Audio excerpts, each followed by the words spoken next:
پھر تاکید کرتی ہیں کہ بند کر کے آنا۔ ہمارے کمرے تک آنے کے لیے 75 سیڑھیاں پڑتی ہیں۔ ہوٹل البرٹ سے شروع میں ہم سمجھتے تھے کہ یہ البرٹس کسی کا نام ہوگا۔ کوہ البرٹس کی نسبت کی طرف تو ہمارا دھیان ہی نہ گیا تھا۔ خیر، کمرے کے ساتھ غسل خانہ اور دوسری حاجات ضروریہ غیر ضروریہ کا کیا سوال۔ اس سردی میں کمرہ گرم رکھنے تک کا انتظام نہیں۔ ایک پرانا سا ہیٹر اٹھا کر لائی جو بابا آدم نہیں تو رحمرا صاحب کے استعمال میں ضرور رہا ہوگا۔ فرمایا بہت سردی لگے تو اسے جلا لینا، لیکن بجلی کا سوراخ ایک ہی ہے، اسے لگاؤ تو پڑھنے کا لیمپ بند کر دو، دوہری عیاشی نہیں کر سکتے۔ پھر پوچھا ناشتے کے لیے کئے بجے اٹھتے ہو؟ ہم ذرا دیر خیز، یہاں صبح بہت جلد ہوتی ہے، لہٰذا کہا یہی کوئی 8 بجے۔ فرمایا ارے بھائی یہ تو بہت جلدی ہے، سردی ہے میں ذرا دیر سے اٹھتی ہوں، 9 بجے کرو تو اچھا ہے۔ جب معلوم ہوا کہ ہم پاکستان کے ہیں تو بولی پاکستان کے لوگ اس ہوٹل کو بہت پسند کرتے ہیں، ایک مسٹر خان ہیں تم جانتے ہوگے، وہ تو ہر سال یہیں آ کر ٹھہرتے ہیں۔ یہ وہ شہر ہے جس میں آپ 3 سال ہز ایکسلنسی رہے، سنا ہے یہاں سفارت خانہ اور سفیر کبیر کا گھر ایک محل ہے جو ہماری حکومت نے اچھے دنوں میں خرید لیا تھا۔ آپ کے اخلاق کریمانہ پر نظر کرتے ہوئے کچھ عجب نہ تھا کہ ہم بھی اس کے کسی کونے میں فروکش ہو جاتے اور ہفتہ بھر آپ کی روٹیاں توڑتے۔ خیر، آخر پاکستان سے جانے والے اتنے لوگ یہی کرتے ہیں۔ بعضوں کو تو سنا ہے کہ آپ نے پرزور اصرار کر کے اور پلے سے کرایہ دے کر وطن واپس جانے پر آمادہ کیا تھا۔ ہم کوئی لگ بھگ 6 سال قبل کچھ دن شہر میں گزار گئے ہیں۔ ہوٹل اس وقت بھی کچھ ایسا اچھا نہ ملا تھا، لیکن کم سے کم اس کا دروازہ ادوائن کی رسی سے نہ بنتا تھا۔ ہوٹل بالکل نیشنل میوزیم کے ساتھ والی گلی میں ہے۔ یہ میوزیم 19ویں صدی کے وسط میں بنا تھا۔ گویا ہمارے اس ہوٹل کے مقابلے میں اس کی عمر جمعہ 8 دن جانی چاہیے۔ آج ہمارا گزر ایمسٹرڈیم ہلٹن کے سامنے سے بھی ہوا۔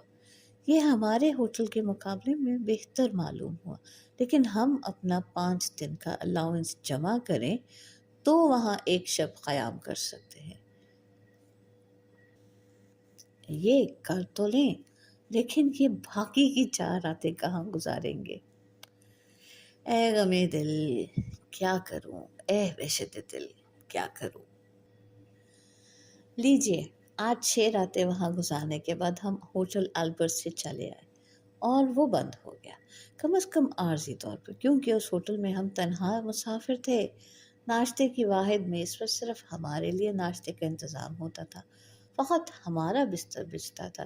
مسز البرٹ بازار سے فقط 2 انڈے اور 1 ڈبل روٹی لاتی تھی، ایک ہمارے لیے ایک اپنے لیے، بلکہ ہمارا خیال ہے بازار جاتی ہی نہیں تھی، کیونکہ ادوائن کی رسی کے ساتھ ساتھ سیڑھیوں میں ہم نے ایک اور تار سی بندھی دیکھی جس کے سرے پر چھینکا لٹکا ہوا تھا۔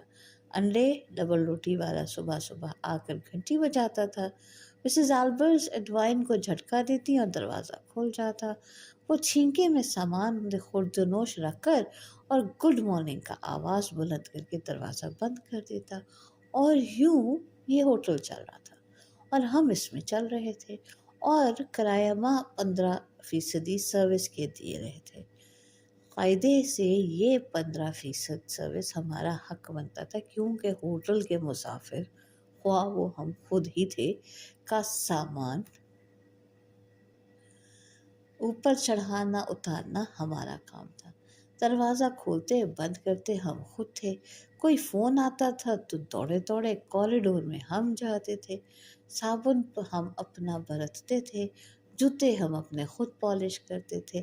رات کو اس ہوٹل میں عجیب سناٹا ہوتا تھا۔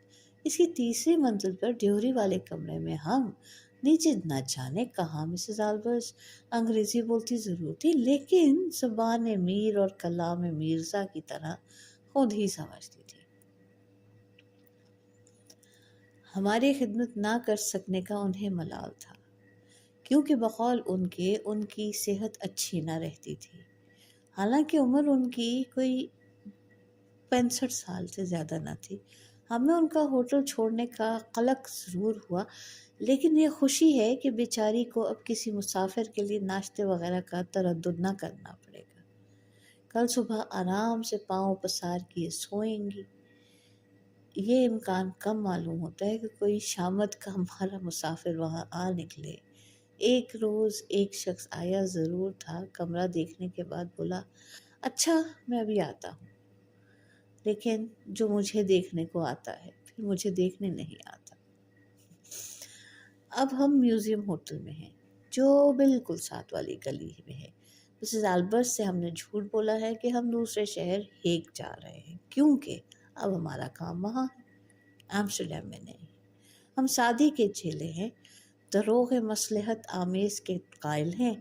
ہمارا یہ اچھا صاف ستھرا کمرہ ہے، سیڑھیاں بھی ہوٹل البرٹ کے مقابلے میں آدھی ہو کا عالم بھی نہیں ہے، کیونکہ نیچے سامان اٹھانے کو ہری جیکٹ والے دربان، کاؤنٹر پر 2 لڑکیاں، ایک طرف کو ناشتے کا کمرہ اور ریستوران جن میں مکلف وردیوں والے پہرے ترت پھرت کرتے نظر آتے ہیں۔ مسافروں کی ریل پیل، مرکزی ہیٹنگ بھی ہے۔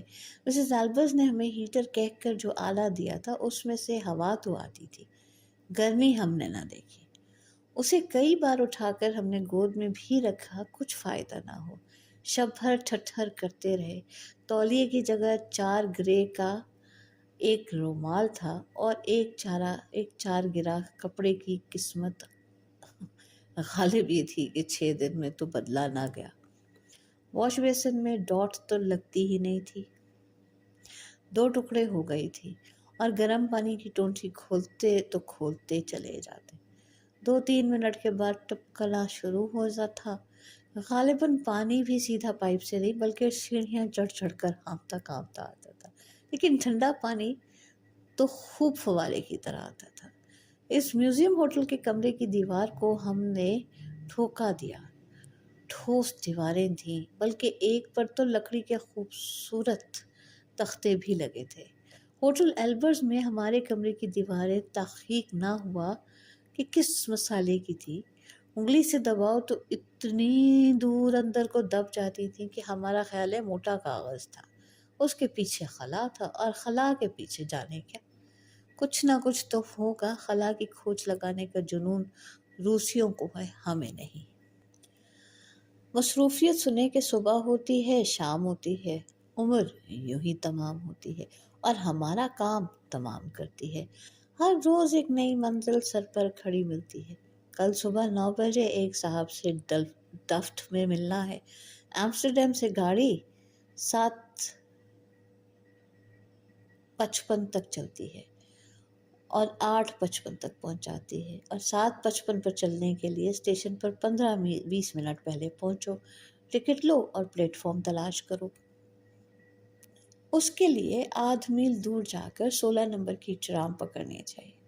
اس کے لیے گھر سے کم از کم 7 بجے نکلو، اور چونکہ فیشن کا انتظام صفائی بھی ضروری ہے، یعنی شیو کرو، منہ ہاتھ دھو، کپڑے پہنو، تو 6 بجے اٹھو، یعنی نور کے تڑکے۔